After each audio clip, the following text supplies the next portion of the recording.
Great. We are live now. Great. I'm showing about, there we are. Fantastic. Okay, great. Awesome. Welcome, everybody. Hello again. Curtis Twombly, your friendly conference chairperson. I get to introduce our next speaker and the session preparing for learning in a flow of learning and flow of work. I want to make sure I get the terminology right. So Dan Miller is Senior Vice President and a financial services industry leader with GP Strategies. He's been with GP Strategies since '88, is currently responsible for financial client solutions globally, and he has recent experience in kind of the international space. He spent a number of years leading up an effort heading up GP Strategies within London throughout, and that focused on Europe. And then prior to that, he led the expansion of GP Strategies across Asia, which included China and India. A lot of terrific experience, and I know you're going to enjoy the session. So Dan, please welcome and go ahead and kick it off. Great. Thanks so much, Curtis. I appreciate everybody joining us this morning from all around the world. I know I saw a few people from the UK on the list of attendees. So happy to have you join us today. It's amazing how much reach we're able to have through the virtual world and the virtual conferences. And I was thinking this morning how fortunate it was that this was a virtual conference, given some of the weather headed towards Boston today. We might have found ourselves stranded and waiting for flights, all types of things going on that maybe wouldn't have been so great for us during the conference.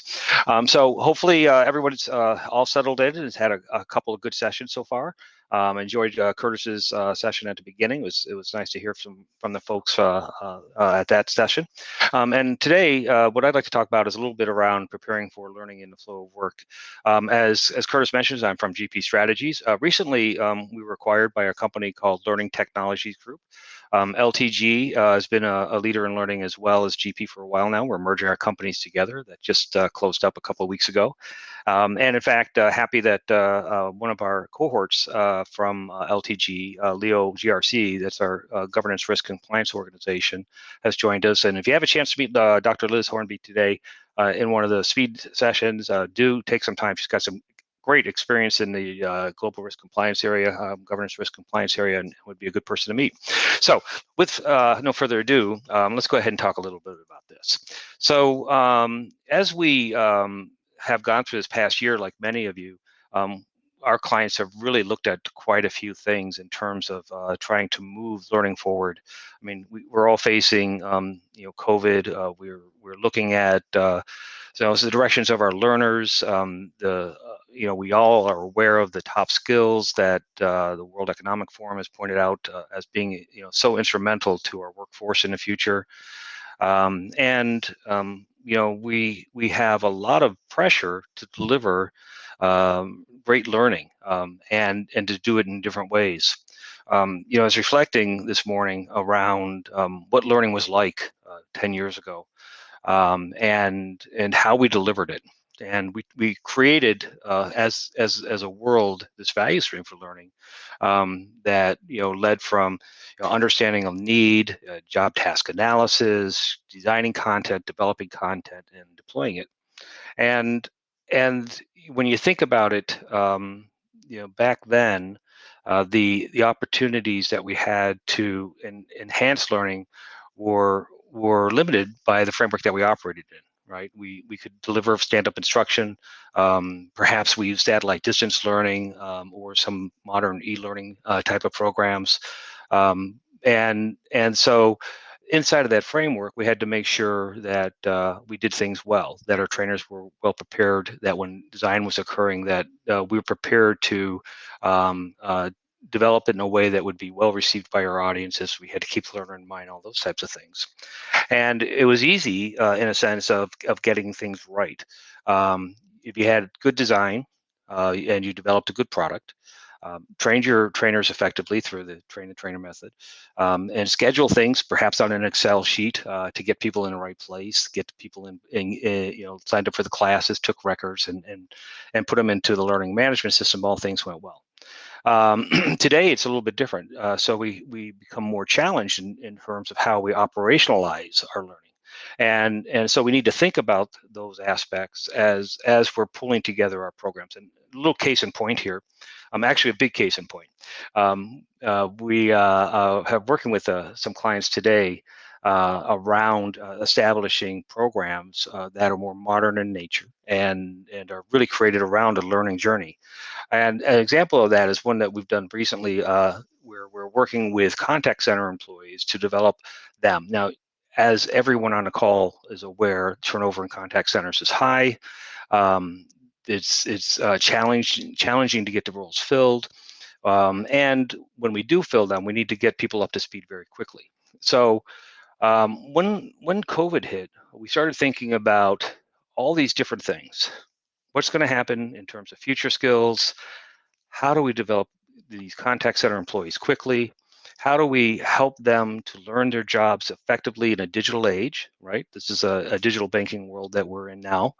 And and how do we put them in a place where they can adapt and be flexible in their jobs? Because as somebody pointed out earlier, we see just a tremendous amount of change in jobs each year and what the skills are that the employees need to have.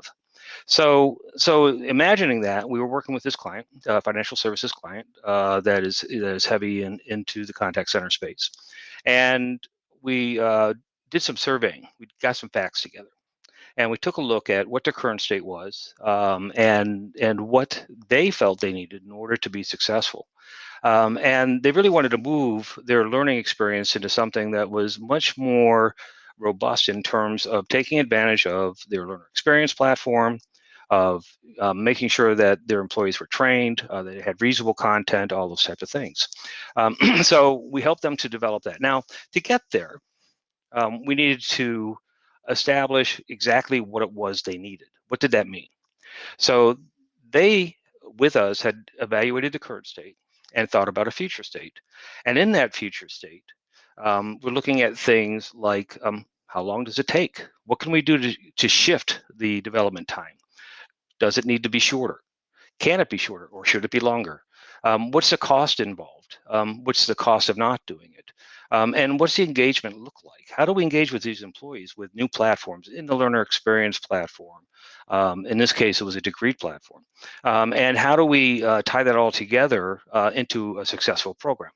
So the way that we view it is that it's important to plan as much as you possibly can, given the time constraints that you have, and to engage with the business.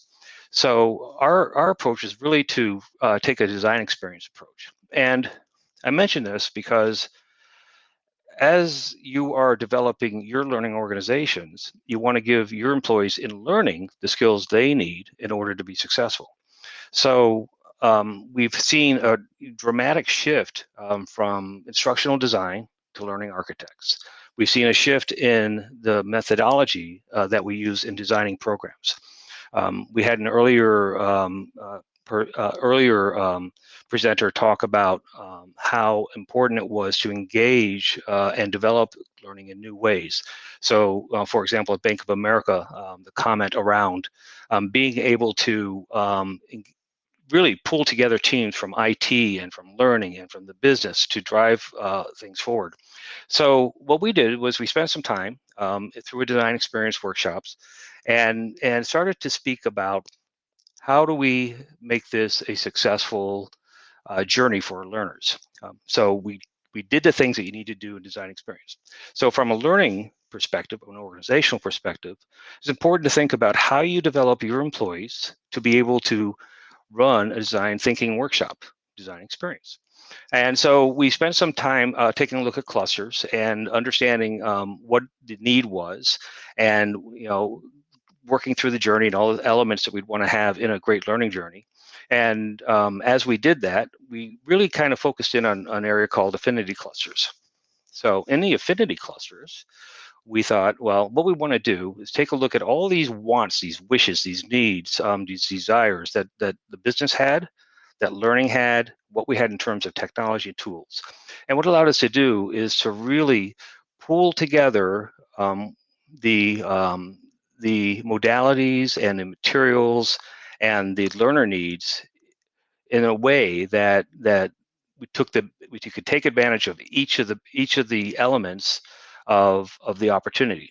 So things like, how do we make it relevant? How do we expose individuals to more realistic situations? Somebody's coming into a call center or a contact center. What is that exercise like where they're practicing what they're going to be doing every day? What do they need to know about risk compliance? What do they need to know about product? How do we develop that? And how do we make it real, especially in a virtual world? How might technology be leveraged? How do we build a more robust sharing network? We have a learner experience platform. Is there a social element? How do we do that? How would we leverage that? And so as we started taking a look at the clusters, we could create a learner journey. So we created a contact center learner journey. And again, these are things that I'm sure many of you are looking at today in terms of how you would leverage all the different pieces that we have of learning, right? So now we're starting to talk about, when do you engage? We can pre-board. We can provide new employees access to systems before they even show up, as in terms of things that are not regulated, right? But we also can make sure they're prepared in terms of making sure they have their laptop, they have their device, they have the IT suite, sign-ins, everything established before they even show up. We can support them in a number of new ways in the way that they're going to be learning, how they're introduced to learning, what their journey will be like, what their initial conversations will be. And we're also then able to adapt the learning and make sure it's engaging and empower the learner, right? These are all things we have as desires. But how do you do that if your people aren't prepared? So I'll give you an example. One of the shifts that we saw in COVID was obviously a dramatic shift from live learning in a classroom to virtual learning. As we shifted from live to virtual, I think we all learned that not every trainer was ready for a virtual platform. So we had to prepare them in different ways.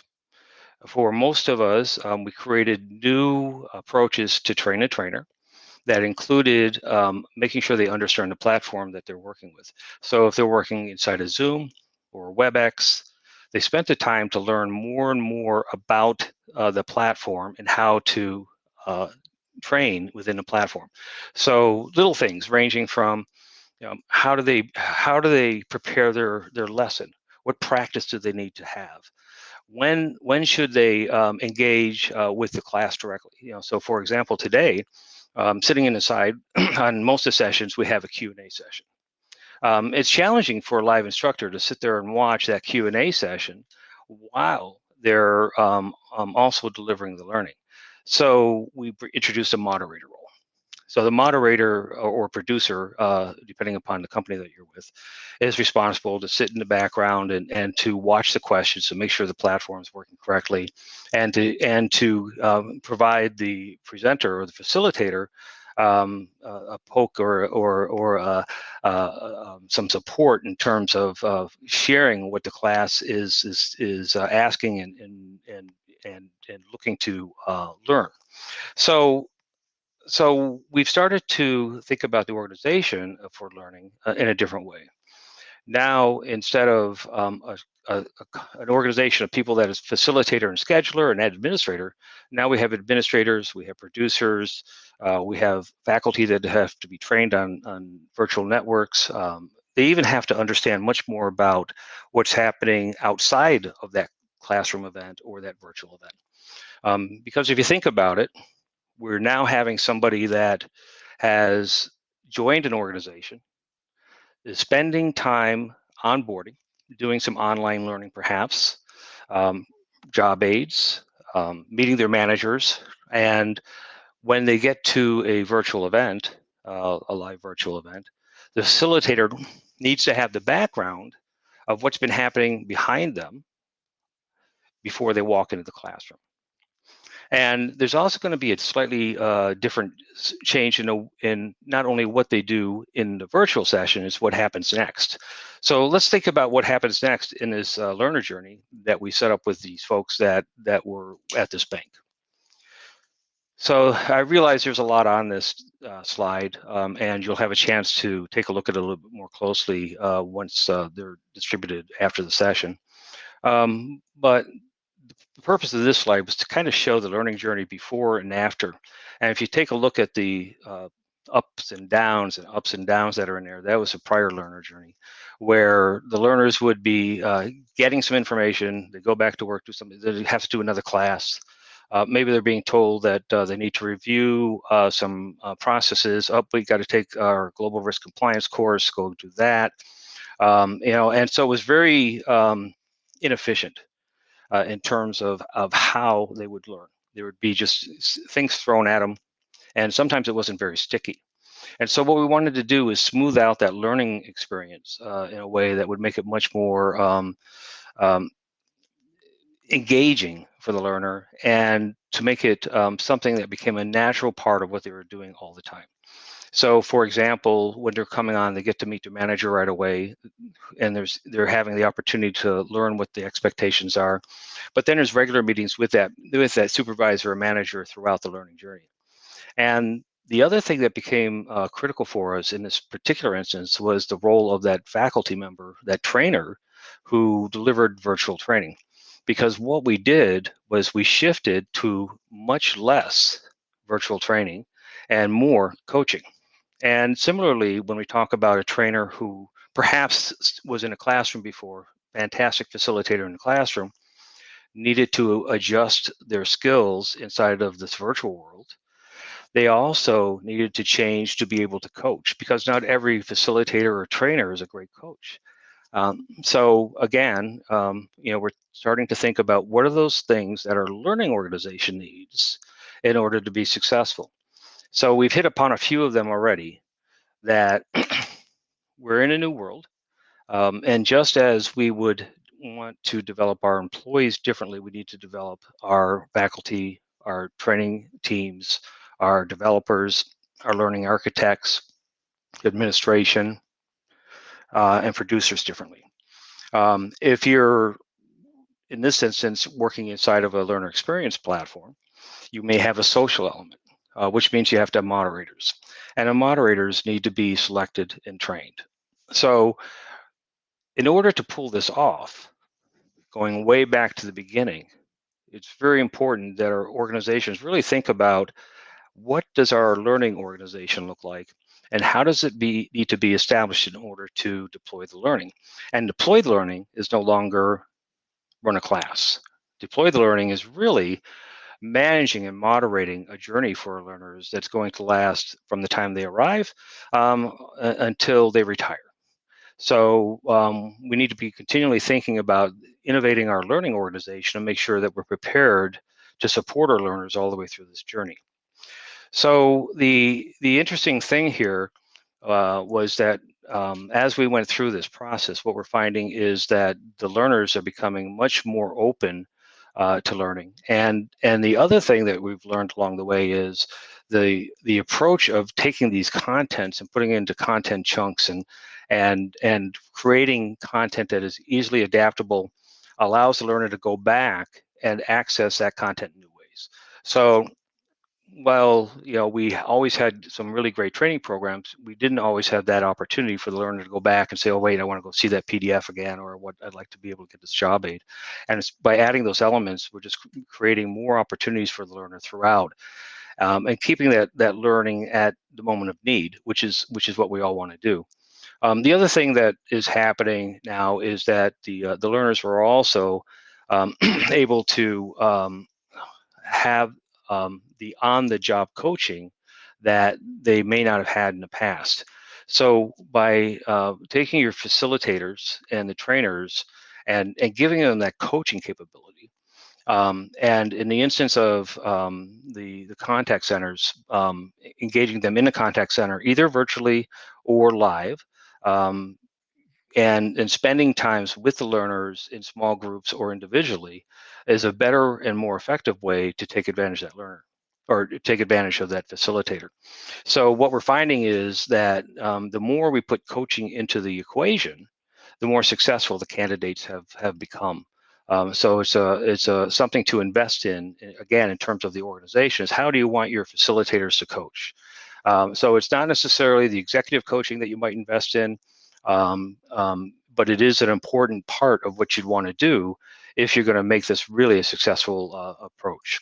So what I thought I'd do, just to kind of bring it all together, is talk a little bit about what the results were like. So I'm going to cheat here myself. I'm going to put my glasses on. So what we discovered after we got through this is that, and as we went through it, is that we were able to do some things that help to reduce costs, but also change cost models. So first, the learning time. So what we were able to do was we took a program that was 17 days in length and reduced it to 15 days. So we took that reduction and we reinvested it.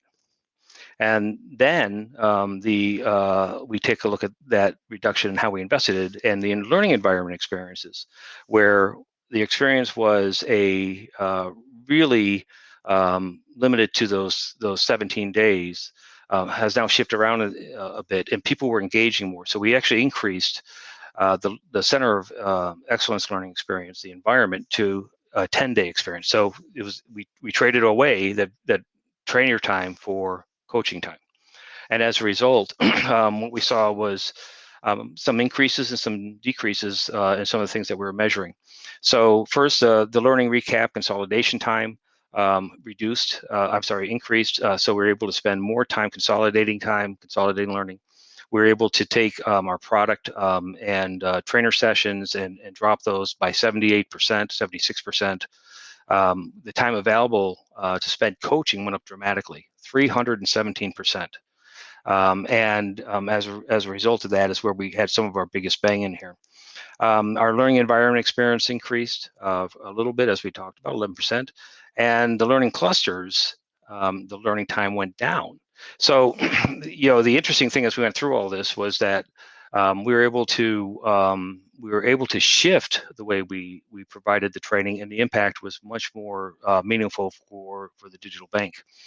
The thing that I found interesting as we went through this was that at the beginning, a big part of the goal was to reduce training days, reduce training time, because there would be a cost impact there. But in reality, we ended up increasing some of the training in order to, in different ways, in order to have a greater impact. The total time to come up to speed for the learner was not significantly different. So it wasn't like we were taking the learner, bringing them into a contact center, and magically having them ready in 5 days instead of 15 or 20. But what was different was the impact they were having on their jobs and their ability to perform their jobs more quickly. And also, because of the way the programs are set, it provides a way for people to go back and to learn more, but also to go into new roles. So you can imagine somebody handling perhaps mortgages and down the road shifting to credit. And being able to make that shift more quickly and easily because the need changed is something that we wanted to get out of this. Now this also goes back to what we do on our side when I talk about our side in the learning organization to prepare our faculty. And one of the things that we invested in early on was if we're going to do this in a way that's going to create a modern learning journey for our employees in the contact centers, shouldn't we do that for our own employees? So what we did was we took a look at our infrastructure for faculty. And when we looked at it, we knew that it was important that we provide trainers, that we give them the skills they need to do virtual. And they had to have access to all of the information and knowledge that the participants had.